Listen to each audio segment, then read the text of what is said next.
أعوذ بالله من الشيطان الرجيم. بسم الله الرحمن الرحيم.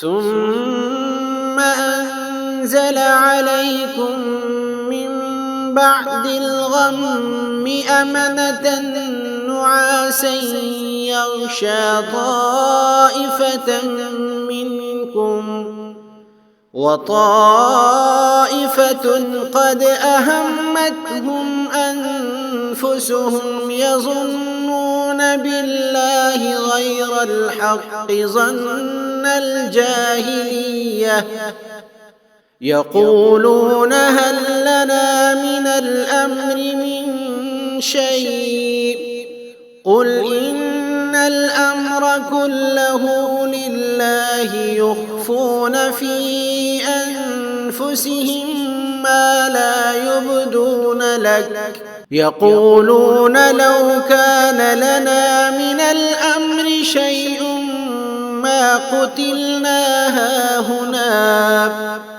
قل لو كنتم في بيوتكم لبرز الذين كتب عليهم القتل إلى مضاجعهم وليبتلي الله ما في صدوركم وليمحص ما في قلوبكم والله عليم بذات الصدور.